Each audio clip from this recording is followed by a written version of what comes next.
ईश्वर ने हमारे भाग्य में जो लिखा है उसे हमसे कोई नहीं छीन सकता। लेकिन अगर हमें अपने ईश्वर पर सच्चा भरोसा है तो हमें वो भी मिल सकता है जो हमारे भाग्य में नहीं लिखा होता।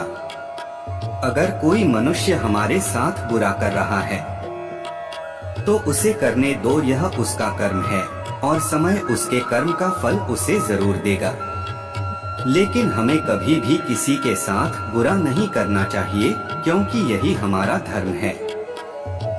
मनुष्य अपने सच्चे हृदय से जो दान दे सकता है वह अपने हाथों से नहीं दे सकता, और मौन रहकर हम जो कह सकते हैं वह हम अपने शब्दों से नहीं कह सकते।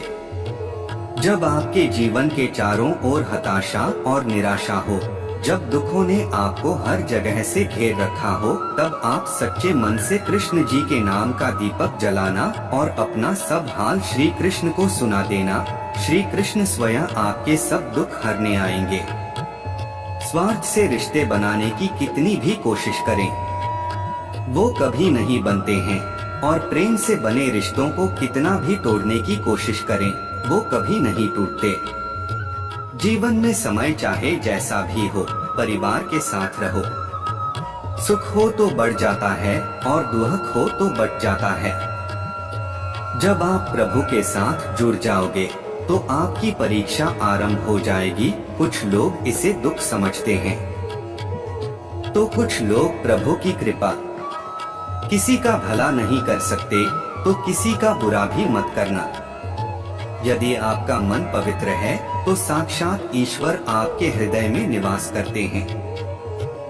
मोह माया में फंसा जीव भटकता रहता है। इस माया को बनाने वाला ही मुक्तिदाता है। भगवान उस हृदय में निवास करते हैं जिसके मन में किसी के प्रति बैर भाव नहीं है, कोई लालच या द्वेष नहीं है।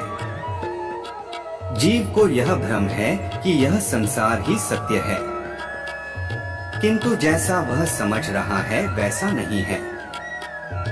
वास्तव में संसार असत्य है। ईश्वर की भक्ति बड़े भाग्य से प्राप्त होती है। यदि आप में थोड़ा सा भी अभिमान नहीं है तो निश्चित ही आपका जीवन सफल है। कभी भी अपने अंदर अभिमान को जन्म न दें। एक छोटी सी चींटी शक्कर के दानों को बीन सकती है, परंतु एक विशालकाय हाथी ऐसा नहीं कर सकता। हरि के समान बहुमूल्य हीरे को छोड़कर अन्य की आशा करने वाले अवश्य ही नरक जाएंगे। यानी प्रभु भक्ति को छोड़कर इधर उधर भटकना व्यर्थ है। जिसके हृदय में रात दिन राम समाये रहते हैं, ऐसा भक्त राम के समान है। उस पर न तो क्रोध का असर होता है और न ही काम भावना उस पर हावी हो सकती है। मनुष्य को हमेशा अच्छे कर्म करते रहना चाहिए, उससे मिलने वाले फल की इच्छा नहीं करनी चाहिए। क्योंकि कर्म करना मनुष्य का धर्म है तो उसका फल मिलना हमारा सौभाग्य। जिस प्रकार तेज हवा के कारण सागर में बड़ी बड़ी लहरें उठती हैं और फिर सागर में ही समा जाती हैं, उनका अलग अस्तित्व नहीं होता। इसी प्रकार परमात्मा के बिना मानव का भी कोई अस्तित्व नहीं है। राम कृष्ण हरि ईश्वर करीम राघव सब एक ही परमेश्वर के अलग अलग नाम हैं। वेद कुरान पुराण आदि सभी ग्रंथों में एक ही ईश्वर का गुणगान किया गया है और सभी ईश्वर की भक्ति के लिए सदाचार का पाठ सिखाते हैं। सभी कामों को यदि हम एक साथ शुरू करते हैं तो हमें कभी उनमें सफलता नहीं मिलती है। ठीक उसी प्रकार यदि किसी पेड़ की एक एक टहनी और पत्ती को सींचा जाए और उसकी जड़ को सूखा छोड़ दिया जाए तो वह पेड़ कभी फल नहीं दे पाएगा। कोई भी व्यक्ति किसी जाति में जन्म के कारण नीचा या छोटा नहीं होता है। किसी व्यक्ति को निम्न उसके कर्म बनाते हैं। इसलिए हमें सदैव अपने कर्मों पर ध्यान देना चाहिए। हमारे कर्म सदैव ऊंचे होने चाहिए। व्यक्ति के कर्म ही उसे ऊंचा या नीचा बनाते हैं। जिसका मन निर्मल होता है भगवान उसी में वास करते हैं। जिस व्यक्ति के मन में कोई बैर भाव नहीं है, किसी प्रकार का लालच नहीं है, किसी से कोई द्वेष नहीं है, तो उसका मन भगवान का मंदिर, दीपक और धूप है। ऐसे पवित्र विचारों वाले मन में प्रभु सदैव निवास करते हैं। किसी की पूजा इसलिए नहीं करनी चाहिए क्योंकि वो किसी पूजनीय पद पर बैठा है। यदि उस व्यक्ति में योग्य गुण नहीं है तो उसकी पूजा नहीं करनी चाहिए। इसके विपरीत यदि कोई व्यक्ति ऊंचे पद पर नहीं बैठा है परंतु उसमें योग्य गुण हैं, तो ऐसे व्यक्ति को पूजना चाहिए। भ्रम के कारण सांप और रस्सी तथा सोने के गहने और सोने में अंतर नहीं जाना जाता, किंतु भ्रम दूर होते ही इनका अंतर ज्ञात हो जाता है। उसी प्रकार अज्ञानता के हटते ही मानव आत्मा परमात्मा का मार्ग जान जाता है। तब परमात्मा और मनुष्य में कोई भेदभाव वाली बात नहीं रहती। जिस तरह केले के पेड़ के तने को छीला जाए तो पत्ते के नीचे पत्ता, फिर पत्ते के नीचे पत्ता और अंत में पूरा पेड़ खत्म हो जाता है, लेकिन कुछ नहीं मिलता। उसी प्रकार इंसान भी जातियों में बांट दिया गया है। इन जातियों के विभाजन से इंसान तो अलग अलग बंट जाता है और अंत में इंसान भी खत्म हो जाते हैं, लेकिन यह जाति खत्म नहीं होती है। इसलिए जब तक ये जाति खत्म नहीं होगी तब तक इंसान एक दूसरे से जुड़ नहीं सकता है। असंतुष्ट व्यक्ति कभी भी सुखी नहीं रह पाता है। राजा हो या कोई सामान्य इंसान, अगर मन शांत है, संतुष्ट है तो जीवन में सुख बना रहेगा। सभी को खुश रखना हमारे हाथ में नहीं है, लेकिन हमारी वजह से किसी को दुख न हो ये हमारे हाथ में है। इसलिए हमें कोशिश करनी चाहिए कि हमारी वजह से किसी को कोई दुख न हो। कृष्ण अपने भक्तों को कर्म का मार्ग दिखाना चाहते हैं। वह कहते हैं, अपने कर्म समाज के प्रति और मानव कल्याण के प्रति केंद्रित करते हुए करो। बाकी फल की चिंता मत करो, उन सभी कर्मों को मुझे समर्पित करो। इस मार्ग को अपनाकर तुम मुझे प्राप्त कर सकते हो, मेरे प्रेम का भागीदार बन सकते हो।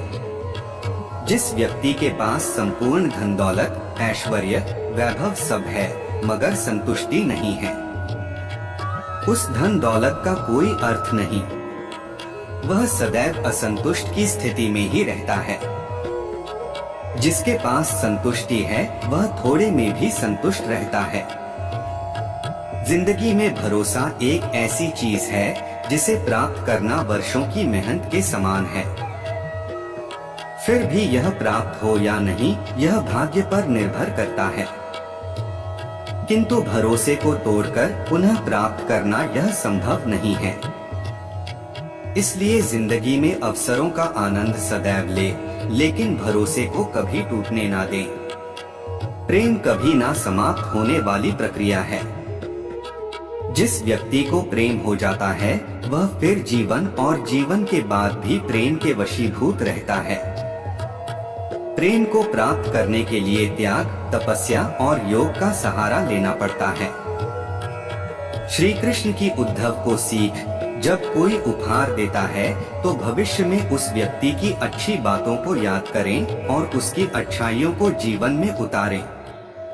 महाभारत में श्री कृष्ण की मदद से पांडवों ने कौरवों का पराजित कर दिया था। इसके बाद युधिष्ठिर राजा बन गए। महाभारत युद्ध के बाद जब श्री कृष्ण द्वारका पहुँचे तो कुछ समय बाद यदुवंशी आपस में लड़कर मारे गए। जब श्री कृष्ण का अपने धाम लौटने का समय आया तो उन्होंने अपना अंतिम ज्ञान उद्धव को दिया था। उद्धव श्री कृष्ण के काका के बेटे थे और बहुत विद्वान थे। उद्धव ने श्री कृष्ण से कई प्रश्न पूछे और भगवान ने सभी प्रश्नों के उत्तर दिए। जब उद्धव श्री कृष्ण की बातों से संतुष्ट हो गए तो श्री कृष्ण ने कहा कि उद्धव, अब मैं अपने धाम जाऊंगा, यानी मैं इस संसार को छोड़कर जाने वाला हूँ। अब तुम्हें भी मुझसे विदा होना होगा। ये बात सुनकर उद्धव दुखी हुए और उन्होंने श्री कृष्ण का हाथ पकड़ लिया और कहा कि आप इस तरह मुझे छोड़कर नहीं जा सकते, मैं भी आपके साथ चलूंगा। श्री कृष्ण ने उद्धव को समझाते हुए कहा कि इस दुनिया में सभी अकेले आते हैं और अकेले ही जाते हैं। इतना कहने के बाद श्री कृष्ण ने अपनी चरण पादुकाएं उद्धव को भेंट में दे दी और कहा, इस भेंट को याद रखना और अब तुम बद्रिकाश्रम चले जाओ। बद्रीनाथ के पर्वतों पर मैंने तुम्हें जो बातें बताई हैं, उन बातों का चिंतन करना। ये पादुकाएं तुम्हें मेरी अच्छी बातें याद दिलाएंगी। जो ज्ञान मैंने तुम्हें दिया है, उसका लोगों के हित में सही उपयोग करना। श्री कृष्ण की ये बातें सुनकर उद्धव वहां से चले गए। इसके कुछ समय बाद जरा नाम के शिकारी का बाण श्री कृष्ण के पैर के तलवे पर लगा। इसके बाद श्री कृष्ण अपने धाम लौट गए। श्री कृष्ण की सीख। श्री कृष्ण ने इस कथा में उद्धव को अपनी पादुकाएं उपहार के रूप में दी और कहा था कि मेरी अच्छी बातें याद करना और उनका सही उपयोग करना। जब कोई व्यक्ति हमें उपहार देता है तो भविष्य में उस व्यक्ति की अच्छी बातों को याद करना चाहिए और उन बातों को अपने जीवन में उतारने की कोशिश करनी चाहिए। उपहार हमें उस व्यक्ति की और उसकी बातों की याद दिलाते रहते हैं। मेरे प्यारे मित्रों, हम आशा करते हैं कि हमारी यह वीडियो आपको अवश्य पसंद